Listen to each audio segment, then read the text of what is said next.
الحمد للہ وحدہ والصلاة والسلام على من لا نبي بعده ونشهد أن لا إله إلا الله وحده لا شريك له إلها واحدا أحدا صمدا لم يتخذ صاحبة ولا ولدا ولم يكن له كفوا أحد ونشهد أن سيدنا وحبيبنا وسندنا ومولانا محمد عبده ورسوله صلوات الله وسلامه على سيد الأولين والآخرين خاتم الأنبياء والمرسلين قائد الغر المهجلين إلى جنات النعيم سيدنا محمد وعلى آله وأصحابه وأزواجه وأتباعه أجمعين وبارك وسلم تسليما كثيرا كثيرا كثيرا.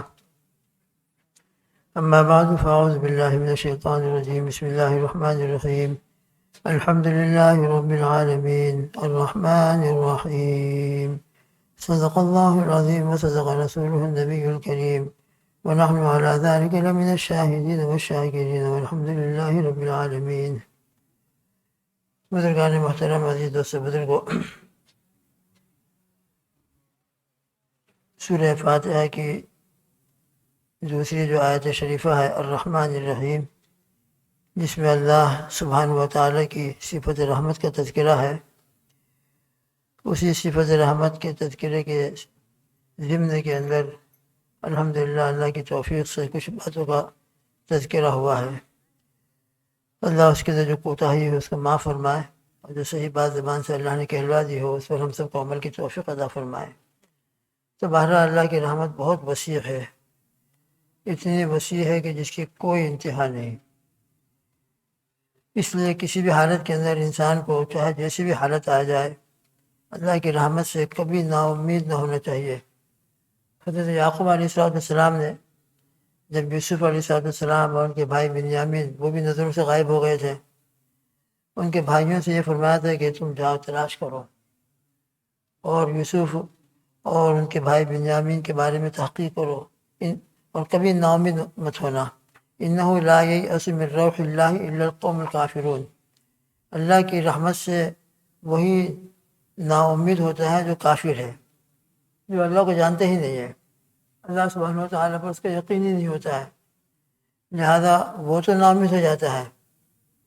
لیکن ایمان والا تو الحمدللہ اس کے دل میں لا الہ الا اللہ ہے، اللہ کی محبت ہے، اور اللہ کے لامحدود خزانے، ایسے خزانے کہ جس کی کوئی انتہا نہیں. حالات کو بدلنے والے اللہ، دلوں کو پلٹنے والے اللہ، مشکل کو ختم کرنے والے اللہ، اول آخر ظاہر باطن اللہ ہی اللہ. لہذا جب ایسی ذات عالی کے ساتھ ہمارا ایمان کی برکت سے کنیکشن اور تعلق ہے، پھر نا امیدی کبھی نہ آنی چاہیے. اس لیے انسان پریشان ہو جائے، حالات میں آ جائے، کچھ بھی ہو جائے، لیکن اللہ کی ذات سے امید رکھے. یہی ہمارے لیے سہارا ہے، پہلے بھی اور آخر میں بھی. اول میں بھی اللہ کو پکارے ہم، اور جب کہ دنیا کے ظاہری اسباب کے اعتبار سے ہم کوشش کر کر کے تھک گئے ہوں اور ادھر ادھر جا کر انسان پریشان ہو گیا ہو اور کہیں سے کوئی کام بنتا ہو نظر نہ آ رہا ہو، مگر پھر بھی اللہ کی رحمت سے امید رکھے، مانگتا رہے، روتا رہے، اللہ سے مانگتا رہے، اپنے گناہ کو استغفار کرتا ہے. جیسے کل تذکرہ آیا تھا، استغفار کی برکت سے اللہ پاک ہر ضیق اور تنگی سے نکلنے کے راستے نکال دیں گے. لہذا نا امید ہونے کی کوئی ضرورت نہیں ہے. آج ایک روایت ہے عن ثوبان رضی اللہ تعالیٰ عنہ اسی سلسلے کی، عن النبی صلی اللہ تعالیٰ علیہ وسلم قال ان العبد لیلتمس مرضات اللہ تعالی فلا یزال بذلك فیقول اللہ عز وجل لجبرائیل ان فلانا عبدی یلتمس ان یرضینی الا وان رحمتی علیہ. فرماتے ہیں ثوبان رضی اللہ تعالیٰ عنہ نبی کریم صلی اللہ تعالیٰ علیہ وسلم سے نقل فرماتے ہوئے کہ حضور پاک صلی اللہ تعالیٰ علیہ وسلم نے ارشاد فرمایا کہ جو بندہ اللہ تعالیٰ کی رضامندی کو تلاش کرتا رہتا ہے، اور اللہ کی رضامندی کو تلاش کرنے کا راستہ کیا ہے؟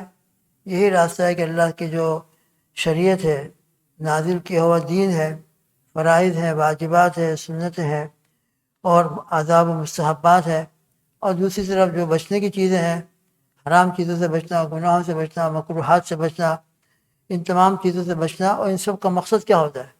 اللہ کی رضامندی. تو ہر وقت دعا بھی مانگتا رہتا ہے اللہم انی اسألک رضاک والجنہ، اللہم انی اسألک رضاک والجنہ، اے اللہ اپنی رضامندی مجھ کو نصیب فرما دیجیے۔ ہمارے حضرت مفتی سید عبدالرحیم لاجپوری صاحب رحمۃ اللہ علیہ، اللہ ان کے درجات کو بے انتہا بلند فرمائے، غرق رحمت فرمائے۔ آخری عمرہ کے اندر بالکل بیڈ پر تھے اور بہت ہی زیادہ کمزور ہو گئے تھے۔ لوگ آتے تھے بیچارے، عیادت کے لیے بھی آتے تھے، ملاقات کے لیے بھی آتے تھے، دعا کے لیے بھی آتے تھے۔ تو خود میں نے سنا اپنے کانوں سے کہ جو بھی آتا تھا تقریباً ہر شخص سے حضرت مفتی صاحب رحمۃ اللہ علیہ یہ فرمایا کرتے تھے کہ میرے لیے دعا کرنا۔ حالانکہ زندگی ان کی الحمدللہ دین اور دین کی اشاعت، سنت اور سنت کی اشاعت میں فتح اور رحمیہ جن کے ہیں گزری ہے، اور اللہ نے کیا کیا ان سے کام لیا ہے اللہ ہی بہتر جانتا ہے۔ اللہ ان کی تمام خدمت کو قبول فرمائے۔ مگر ہر آنے والے سے تقریباً یہ فرماتے تھے کہ میرے لیے دعا کرنا۔ ایک تو یہ کہ اللہ میرا خاتمہ بالخیر فرمائے۔ کتنی زبردست فکر ہے۔ حقیقت میں انسان کو اپنے خاتمے کی ہمیشہ فکر رکھنی چاہیے۔ سیدنا یوسف علیہ السلام، ابھی جن کا تذکرہ آیا، سورہ یوسف کے اندر حضرت یوسف علیہ السلام کی دعا ہے، فاطر السماوات والارض انت ولی فی الدنیا والآخرہ توفنی مسلمہ۔ حالانکہ نبی ہیں، اور نبی تو اللہ کے بہت مقرب ہوتے ہیں، انتہا سے زیادہ اللہ کا قرب ان کو نصیب ہوتا ہے، مگر وہ بھی اللہ سبحانہ و تعالیٰ سے دعا فرما رہے ہیں، اے آسمانوں اور زمینوں کے پیدا کرنے والے، توفنی مسلمہ، آپ مسلمان ہونے کی حالت میں مجھ کو وفات عطا فرمائیے، والحقنی بالصالحین، اور صالحین کے زمرے میں اور صالحین کی جماعت میں مجھ کو شامل فرما دیجیے۔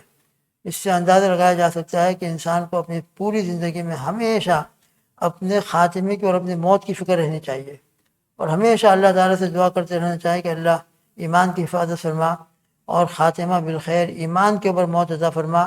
آخری وقت میں ہمارے زبانوں پر کلمہ طیبہ لا الہ الا اللہ محمد الرسول اللہ، اللہ کا کوئی پاک نام جاری فرما۔ تو یہ خاتمہ، تو حضرت مفتی صاحب فرمایا کرتے تھے کہ میرے لیے دعا کرنا۔ ایک تو یہ کہ اللہ تعالیٰ خاتمہ بالخیر عطا فرمائے، ایمان کے بعد موت عطا فرمائے، اور دوسرے یہ کہ اللہ مجھ سے راضی ہو جائے، اللہ مجھ سے راضی ہو جائے۔ تو اللہ کی رضامندی یہ ورضوان من اللہ اکبر، ہمارے تمام اعمال کا مقصد ہی پوری دین اور شریعت، پوری زندگی کا ہمارا مقصد کیا؟ اللہ کی رضامندی۔ اللہ راضی ہو گئے بس انشاءاللہ ہمارا دنیا اور آخرت کامیاب ہے۔ اللہ کی ناراضگی کے ساتھ انسان زندگی گزار رہا ہو تو چاہے وہ دنیا میں ملینر ہو بلینر ہو، مگر اللہ ناراض ہے تو کوئی فائدہ نہیں۔ ہاں اللہ راضی ہو گئے، اللہ مل گئے، تو چاہے حالات کے اعتبار سے پریشانیاں ہیں، تکلیف ہے، بیماریاں ہیں، مگر اللہ مل گئے ہیں بس انشاءاللہ وہ کامیاب ہے۔ اور اللہ چھوٹ گئے تو چاہے دنیا اس کو مل گئی ہو۔ آج کے کرونا وائرس چل رہا ہے، انسان ہمیشہ دعا کرتا ہے کہ اللہ کرونا وائرس سے ہم کو بچا، ان کو بچا، ان کو بچا، لیکن اس کے ساتھ اصل جو دعا ہے وہ بھی یہ بھی کرنا چاہیے کہ اللہ ہماری زندگی میں تبدیلی پیدا فرما، ان سے عبرت حاصل کر کے ہمیں اپنی ذات عالی کی طرف متوجہ ہو کر سچے دل سے توبہ کرنے کی توفیق عطا فرما۔ مولانا سعید صاحب ابھی آئے تھے چند دن پہلے، ان کا بیان ہوا تھا، تو انہوں نے ایک بات کہی تھی، اگر آپ کو یاد ہو تو، ہم یہ دعا کر رہے ہیں کہ اللہ حالات کو سازگار فرما دے، حالات کو سازگار فرما دے، بیماری ختم ہو جائے۔ فرمایا کہ بیماریاں اور حالات تو ہمیشہ سے رہتے ہیں اور رہتے ہیں، ایک اللہ کا سنت سے دنیا کے اندر، دنیا ہے دارالمحن، یہاں حالات آتے ہی رہتے ہیں۔ اصل چیز یہ ہے کہ حالات سازگار ہو جائے، مگر انسان اس کی زندگی اور اس کی لائف سدھری کہ نہیں سدھری وہ اصل ہے۔ میری زندگی لائن پر آئی کہ نہیں آئی، میری زندگی اللہ کے ساتھ تعلق والی بنی کہ نہیں بنی، اصل چیز یہ ہے۔ اور اللہ تعالیٰ حالات کو اسی لیے لاتے ہیں کہ اللہ تعالیٰ اس حالات کے ذریعے سے بندوں کو متوجہ کرنا چاہتے ہیں کہ ان تکلیف کے اندر تو مجھ کو پکارو، ان تکالیف کے اندر تو میرے سے متوجہ ہو جاؤ، ان سے عبرت حاصل کرو۔ وہ مر گیا، وہ بیچارہ چلا گیا، وہ چلا گیا، وہ چلا گیا، افسوس ہوتا ہے، حسرت ہوتی ہے، یقیناً انسان کو انا للہ پڑھنا چاہیے اور ان کے لیے دعا کرنی چاہیے، سب کچھ کرنا چاہیے، مگر ان سے عبرت حاصل کر کے میں اپنی زندگی بدل دوں کہ میری موت آ گئی تو وہ گیا، یہ گیا، اگر میں چلا جاؤں تو میں نے اپنے آخرت کے لیے کیا تیاری کی ہے، اپنی موت کے لیے میں نے کیا تیاری کی ہے۔ تو حالات جو آتے ہیں قرآن اور حدیث سے یہی معلوم ہوتا ہے تاکہ بندے اللہ کی طرف یتضرعون، بندے اللہ کی طرف تضرع اختیار کرے، رونا دھونا اختیار کرے، اپنے گناہ سے سچی دل سے توبہ کرے اور اپنی زندگیوں کو بدلیں، اور اپنی زندگیوں کو بدل کر اللہ کے ساتھ تعلق قائم کریں اور اللہ کو راضی کرنے کی فکر کریں۔ تو بہرحال اللہ کو راضی کرنا، اپنی زندگیوں کو بدلنا، ان حالات سے عبرت حاصل کر کے اللہ کی طرف متوجہ ہونا، یہ اصل چیز ہے۔ اللہ تعالیٰ حالات کو بھی بدلے اور ہمارے حالات کو بھی بدلے، دینی حالات ہماری بہتر سے بہتر ہو، ہمارے گناہوں کی جو زندگی غفلت والی زندگی ہے وہ ختم ہو، اور اللہ کے تعلق والی زندگی اللہ ہم کو نصیب فرما دے۔ تو بہرحال اس حدیث شریف کے اندر فرما رہے ہیں کہ جو شخص اللہ تعالیٰ کی رضامندی کو تلاش کرتا رہتا ہے، اللہ سے دعا کرتا رہتا ہے کہ اللہ آپ مجھ سے راضی ہو جائیے، میں آپ کی رضامندی چاہتا ہوں، اللہم انی اسألک رضاک والجنہ واعوذ بک من سخطک والنار، اس دعا کے اندر یہی ہے کہ اللہ میں آپ سے آپ کی رضامندی کا سوال کرتا ہوں اور آپ کی جنت کا سوال کرتا ہوں، واعوذ بک من غضبک والنار، اور میں آپ کی پناہ چاہتا ہوں آپ کے غضب سے، آپ کے غصے سے اور جہنم کی آگ سے، اس سے مجھے بچا لیجئے اور اپنی رضامندی مجھ کو عطا فرما دیجئے اور اپنی جنت مجھ کو عطا فرما دیجئے۔ تو جو شخص ہمیشہ اللہ کو راضی کرنے کی فکر میں رہتا ہے، اللہ تعالیٰ کی رضامندی کی تلاش میں رہتا ہے، اور یہی حالت اس کی ہمیشہ رہتی ہے، تو اللہ سبحانہ وتعالیٰ اس کی اس فکر کی برکت سے، اس دعا کی برکت سے، فیقول اللہ عز و جل لجبریل، اللہ عز و جل جبریل علیہ السلام کو بلاتے ہیں اور ارشاد فرماتے ہیں ان فلانا عبدی یلتمس ان یرضینی، میرا فلاں بندہ مجھ سے درخواست کر رہا ہے، سوال کر رہا ہے، تلاش کر رہا ہے کہ وہ مجھ کو راضی کر دے، وہ مجھ کو راضی کر دے۔ اسی وقت ہم دعا کریں اللہ ہم سب سے راضی ہو جائے، اور ہم سب کو اللہ اپنی رضامندی ہم سب کو اپنی رضامندی نصیب فرما دے، اور ہمیشہ دعا کرتے رہیں۔ تو جبریل امین کو بلا کر یہ ارشاد فرماتے ہیں کہ فلاں بندہ مجھ سے میری رضامندی اور خوشنودی کی تلاش میں ہے، اور تلاش کر رہا ہے، مانگ رہا ہے، سوال کر رہا ہے، دعا کر رہا ہے۔ اللہ جبریل امین سے فرماتے ہیں آگاہ ہو جاؤ، ان رحمتی علیہ، اس کی ان دعاؤں کی برکت سے، اس کی ان فکروں کی برکت سے اب میری رحمت اس کے اوپر چھا گئی، میں نے اس کو اپنی آغوش رحمت میں لے لیا، اور اب وہ میری آغوش رحمت کے اندر آ چکا ہے۔ فیقول جبریل، چنانچہ حضرت جبریل علیہ السلام سے جب اللہ جل جلالہ عما والہ یہ ارشاد فرماتے ہیں کہ فلاں بندے پر میری رحمت کا نزول شروع ہو گیا ہے، کیوں شروع ہو گیا ہے؟ اس لیے کہ وہ مجھ سے میری رضامندی کو چاہ رہا تھا، تلاش کر رہا تھا، دعائیں مانگ رہا تھا، قرآن پڑھ رہا تھا، تلاوت کر رہا تھا، روزے رکھ رہا تھا، نمازیں پڑھتا تھا، پابندی کے ساتھ اس سے اپنی زندگی کو بدلنے کے فیصلے کیے ہیں، ارادے کیے ہیں، بس اب وہ میری رحمت میں ہے۔ ان رحمتی علیہ فیقول جبرائیل رحمۃ اللہ علی فلان، چنانچہ جبرائیل علیہ السلام آسمان میں اعلان فرماتے ہیں کہ فلاں بندے کے اوپر اللہ کی رحمت نازل ہو رہی ہے۔ وَيَقُولُهَا حَمَلَةُ الْعَرْشِ، چنانچہ جب جبرائیل امین علیہ السلام یہ اعلان فرماتے ہیں تو آپ کے اس اعلان کی وجہ سے جو حملہ عرش ہیں، عرش کو اٹھانے والے فرشتے ہیں، بہت مقرب فرشتے، اور اسی طریقے سے من حولہم، اور جو حاملین عرش کے ارد گرد ساتوں آسمان کے مقرب فرشتے ہیں، وہ تمام مقرب فرشتے حاملین عرش اور جبرائیل امین یہی کہنا شروع کر دیتے ہیں کہ فلاں بندے کے اوپر اللہ کی رحمت نازل ہو رہی ہے، فلاں بندے کے اوپر اللہ کی رحمت کا نزول ہو رہا ہے۔ ثم تہبط له الى الارض، پھر اس کے لیے زمین کے اوپر رحمت کے نزول کو اتارا جاتا ہے۔ چنانچہ بندوں کے دلوں کے اندر بھی یہ بات ڈال دی جاتی ہے کہ فلاں شخص اللہ کا مقرب بندہ بن چکا ہے، اور فلاں شخص اللہ تعالیٰ کا بہت مقرب ہے، آسمانوں کے اندر اس کے اوپر رحمت کا اعلان ہو رہا ہے، زمین کے اوپر لوگوں کے دلوں میں یہ بات ڈال دی جاتی ہے، اور اس کا تقرب الی اللہ ہونا، اللہ تعالیٰ اس کی محبت لوگوں کے دل میں پیدا فرما دیتے ہیں۔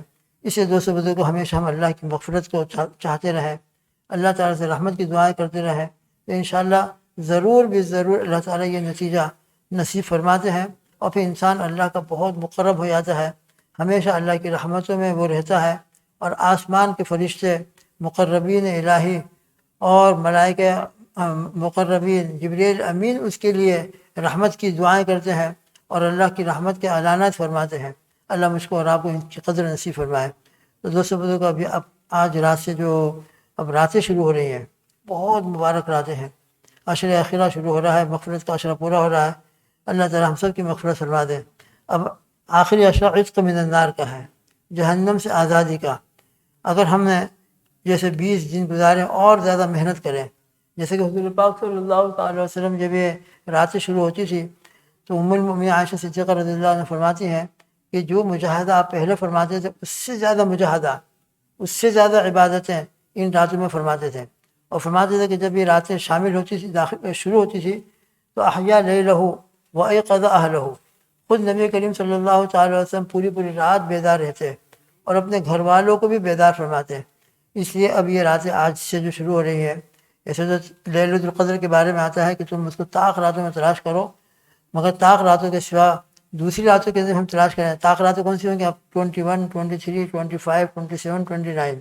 لیکن اس کے علاوہ بعض روایتوں سے معلوم ہوتا ہے کہ متعین طریقے سے ایک مرتبہ فرمایا آپ صلی اللہ علیہ وسلم نے کہ 24ویں رات شب قدر ہے. یہ شب قدر ایک فکس رات میں نہیں ہوتی ہے، کبھی اس رات میں، کبھی اس رات میں، کبھی اس رات میں. اگرچہ بہت مشہور قول یہ ہے کہ 27ویں رات میں ہوتی ہے، مگر وہ بالکل فکس نہیں ہے. جب فکس نہیں ہے تو ہم کو تلاش کرتے رہنا چاہیے، اور روزانہ اس کے لیے ہم کچھ نہ کچھ رات کو کرتے رہیں. اس لیے آج کی رات سے ہم پورا کچھ نہ کچھ اپنا ٹائم زیادہ کریں، اپنی تلاوت کو زیادہ کریں، کچھ نمازوں کا اہتمام زیادہ شروع کر دیں، راتوں کا سونا کچھ کم کر دیں، دن کو آرام کر لیں تاکہ رات کو سونے کے لیے کچھ ہمت مل جائے، کچھ طاقت آ جائے، اور رات کو بیدار ہونا ہمارے لیے آسان ہو جائے. اور وہ بھی اللہ کی توفیق سے ہوگا. اللہ ہمارے لیے آسان فرما دے، اللہ ہم کو توفیق دے دیں، اور اپنے دربار عالی میں حاضر ہو کر ہمیں شب قدر کی برکتیں اور رحمتیں عطا فرما دیں. بہرحال یہ ایک رات شب قدر جس کو مل جائے تو یہ ایک رات کی عبادت 1000 مہینوں کی راتوں سے بہتر ہے، اور 1000 مہینے 83 ایئرس 4 منتھ ہوتے ہیں. تو ایک رات عبادت کرے تو گویا کہ اس نے 83 ایئرس 4 منتھ کنٹینیوس عبادت کی. حالانکہ کسی کی طاقت میں نہیں ہے اتنا بڑا زمانہ کنٹینیوس اور مسلسل وہ عبادت میں لگا رہے اور مسلسل سجدے میں پڑا رہے، ناممکن ہمارے لیے. لیکن اس ایک رات کی اتنی بڑی زبردست رحمت اور برکت ہے کہ اس رات کے اندر جو جاگ لیتا ہے اور اللہ کی عبادت میں گزارتا ہے، عبادت چاہے کوئی بھی ہو، نفل نمازیں ہوں، تلاوت ہو، قرآن پاک کی تلاوت ہو، تسبیح پڑھ رہے ہوں، آپ لا الہ الا اللہ کا ورد کر رہے ہوں، تیسرا کلمہ سبحان اللہ الحمدللہ پڑھ رہے ہوں، اور درود شریف پڑھ رہے ہوں، استغفار کر رہے ہوں، غرض کسی بھی طریقے سے جبریل امین تشریف لاتے ہیں، فرشتوں کو پھیلا دیتے ہیں اور فرماتے ہیں کہ تم ہر گھر میں چلے جاؤ، اور جہاں بھی کوئی امتی رسول اللہ صلی اللہ علیہ وسلم کا اللہ کی عبادت میں مشغول ہو، کھڑے ہو کر، بیٹھ کر، جس طریقے سے بھی ہو، دعائیں مانگ رہا ہو، تم اس کی دعاؤں پر آمین کرو، اس سے مصافحہ کرو. بہرحال بہت مبارک رات ہے. اس لیے اب یہ آنے والی راتوں میں جتنا بھی ہو سکے ہم بھی، ہمارے گھر والے بھی اللہ کی طرف متوجہ رہیں، نمازوں کا پورا اہتمام کریں، ذکر و تلاوت کا اہتمام کریں، دعا استغفار کریں، مختلف جو بھی عبادت کے اندر دل لگ رہا ہو وہ عبادت کریں. ان راتوں کی ایک دعا ہے، سب کو یاد ہوگی انشاءاللہ، لیکن مذاکرہ ہو جائے. عائشہ صدیقہ رضی اللہ عنہا فرماتی ہیں کہ میں نے رسول اللہ صلی اللہ علیہ وسلم سے عرض کیا کہ اگر مجھے معلوم ہو جائے ان علمت ای لیلۃ القدر ما اقول فیہا، اگر مجھے معلوم ہو جائے، اندازہ ہو جائے کہ آج کی رات لیلۃ القدر ہے، تو میں کیا دعا کہوں، کیا دعا کروں؟ تو آپ نے فرمایا صلی اللہ علیہ وسلم قولی اللہم انک عفو تحب العفو فاعف عنی، اللہم انک عفو تحب العفو فاعف عنی، اے اللہ آپ معاف کرنے والے ہیں، معاف کرنے کو بہت پسند کرتے ہیں، تمام معاف کرنے والوں میں سب سے زیادہ معاف کرنے والے ہیں، فاعف عنی، آپ مجھ کو معاف کر دیجیے. لہذا ان دنوں کے اندر نمازوں کے بعد چلتے پھرتے راتوں کے اندر خاص طور پر یہ دعا ہم یاد کر لیں اور یہ دعا مانگتے رہیں. اللہم انک عفو تحب العفو فاعف عنی، اللہم انک عفو ایک جملہ ہوا، تحب العفو دوسرا جملہ، اور فاعف عنی تیسرا جملہ. تو 3 جملے ہیں، اللہم انک عفو تحب العفو فاعف عنی. یہ اللہ اب معاف کرنے والے ہیں. اپنی زبان میں کر لیں، اردو میں کر لیں، گجراتی میں کر لیں، انگلش میں کر لیں، اور جو بھی زبان، اللہ سب زبانوں کو سمجھتے ہیں، سب زبانوں کو جانتے ہیں. زبانوں کا اختلاف بھی اللہ کی طرف سے ہے، مگر اللہ تو سب جانتے ہیں. تو انسان دل سے یہ دعاؤں کا اہتمام کرے. اللہ پاک مجھ کو بھی، ہمارے گھر والوں کو بھی، ہمارے گھر والیوں کو بھی، ہمارے بچے بچیوں بیٹیوں کو بھی، ہماری ماں بہنوں کو بھی، اور آپ تمام کو بھی، آپ کے گھر والوں کو سب کو اللہ تعالیٰ شب قدر نصیب فرمائے، لیلۃ القدر کی عبادت نصیب فرمائے، اخلاص کے ساتھ توبہ استغفار کی توفیق عطا فرمائے. درود شریف پڑھ رہے ہیں.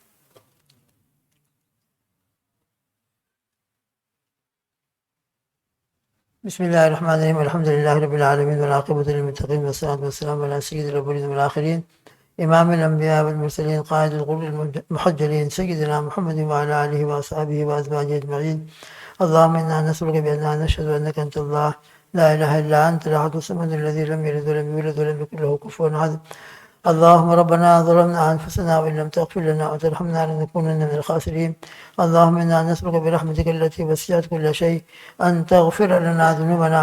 اللهم اغفر لنا ما قدمنا وما أخرنا وما أسررنا وما أعلنا وما أنت أعلم به منا. اللهم طهر قلوبنا من الكفر والشرك الجلي والشرك الخفي.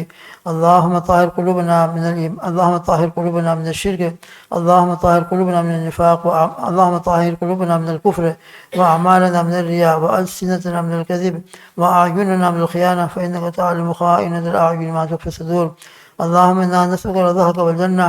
اللهم إنا نسألك رضاك والجنة. اللهم إنا نسألك رضاك والجنة ونعوذ بك من غضبك وسخطك والنار. ونعوذ بك من غضبك وسخطك والنار.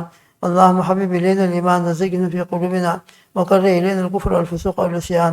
اللهم إنا نسألك برحمتك التي وسعت كل شيء أن تغفر لنا ذنوبنا. اللهم أنت إلهي لا إله غيرك.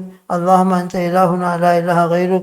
اللهم يا عظيم يا عظيم يا عظيم أنت إلهنا لا إله غيرك فاغفر لنا الذنب العظيم فإنه لا يغفر الذنب العظيم إلا العظيم. اے اللہ آج تک کی ہماری تمام گناہوں کو معاف فرما. اے رب ذوالجلال ہمارے ساتھ پوری امت کے ساتھ عفو و درگزر کا معاملہ فرما. یسر و سہولت کا معاملہ فرما. آپ کے غضب سے آپ کے پکڑ سے آپ کے غصے سے یا اللہ آپ کی ناراضگی سے ہر آن ہر لمحہ ہماری حفاظت فرما. ہمارے بچوں کی ہمارے گھر والوں کی ہماری بیٹیوں کی ہماری ماں بہنوں کی حاضرین کی غائبین کی نوجوانوں کی مردوں کی عورتوں کی سب کی حفاظت فرما. اے اللہ ہم آپ کی رحمت کے ہر وقت محتاج ہیں. اے اللہ مغفرت کا عشرہ پورا ہو رہا ہے ہم سب کی بال بال مغفرت فرما. تمام مرحومین مرحومات کی بال بال مغفرت فرما. اے اللہ جن کا انتقال ہوا ہے ہمارے والدین دونوں یا دونوں میں سے ایک اور جتنے ہمارے آباء و اجداد ہمارے اساتذہ مشائخ اور تمام مرحومین مرحومات سیدنا آدم علیہ السلام سے لے کر آج تک جتنے ایمان والے گزرے ہیں تمام مرحومین مرحومات کی بال بال مغفرت فرما.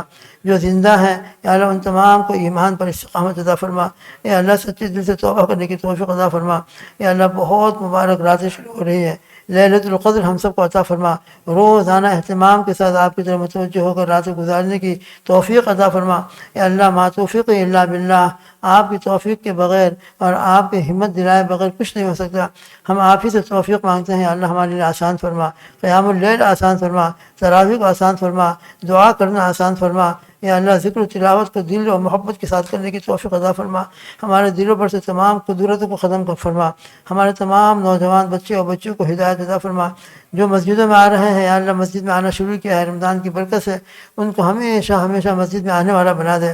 اور جو مسجدوں سے دور ہیں یار ہمارے نوجوان بچے بچیاں یا اللہ جلدی سے جلدی ان کو مسجد کے قریب فرما دے. دین کے قریب فرما دے. ان کے ایمان کی حفاظت فرما. جہاں بھی ہو ان کے ایمان کی حفاظت فرما. یا اللہ ہمارے مدارس کی مکاتب قرآنیہ کی مدارس اسلامیہ کی دارالعلوم کی تمام دینی کاموں کی دینی کام کرنے والوں کی حفاظت فرما. اے رب ذوالجلال حرمین شریفین کے دروازے کھول دیجیے. یا اللہ اس سال حج مکمل طریقے سے ہو. عمرے کے دروازے کھل جائے. یا اللہ جلدی سے جلدی حالات کو سازگار فرما. اور ان حالات سے ہم کو سچی توبہ عبرت حاصل کر کے سچی و پکی توبہ کرنے کی توفیق عطا فرما. تمام بیماروں کی شفا کاملہ عاجلہ مستمرہ عطا فرما. یا اللہ ہندوستان کے اندر پاکستان میں جہاں جہاں بھی یہ وائرس ہے جلدی سے جلدی اللہ اپنے کرم کا اپنی رحمت کا معاملہ فرما. آپ کے بندے ہیں آپ کے مخلوق ہیں رحم فرما. یا اللہ فضل فرما. رحمت کا معاملہ فرما. آسانی کا معاملہ فرما. ہم کو پوری امت کو معاف فرما. پوری انسانیت کی ہدایت عطا فرما. اے اللہ جو مانگے ہو بھی عطا فرما. جو نہیں مانگا اپنے شان کے مطابق عطا فرما. اللہم اغفر امت محمد صلی اللہ علیہ وسلم. اللہم ارحم امت محمد صلی اللہ علیہ وسلم. اللہم انا نسألک من خیر ما سألک منہ نبیک سیدنا محمد صلی اللہ علیہ وسلم ونعوذ بک من شر ما استعاذ منہ نبیک سیدنا محمد صلی اللہ علیہ وسلم وانت المستعان وعلیک البلاغ ولا حول ولا قوة إلا بالله العلي العظيم. اللهم اغفر لنا ولوالدينا ولأساتذتنا ولمشايخنا ولأكابرنا ولأصاغرنا ولأحبابنا ولمحبينا ولمحسنين ولمن له حق علينا ولمن أوصانا بالدعاء. واغفر اللهم لجميع المؤمنين والمؤمنات والمسلمين والمسلمات الأحياء منهم والأموات. اللهم اشف مرضى المؤمنين وارحم موتى المؤمنين. اللهم اشفها شفاء تاما. اللهم اشفها شفاء تاما. اللهم صل وسلم على سيدنا محمد وعلى آله وأصحابه وأزواجه وأتباعه أجمعين وبارك وسلم تسليما كثيرا كثيرا. إن الله وملائكته يصلون على النبي يا أيها الذين آمنوا صلوا عليه وسلموا تسليما. اللهم صل على محمد وعلى آل محمد كما صليت على إبراهيم وعلى آل إبراهيم إنك حميد مجيد. اللهم بارك على محمد وعلى آل محمد كما باركت على إبراهيم وعلى آل إبراهيم إنك حميد مجيد. ربنا تقبل منا إنك أنت السميع العليم وتب علينا إنك أنت التواب الرحيم. آمين اللهم آمين. سبحان ربك رب العزة عما يصفون وسلام على المرسلين والحمد لله رب العالمين برحمتك يا أرحم الراحمين.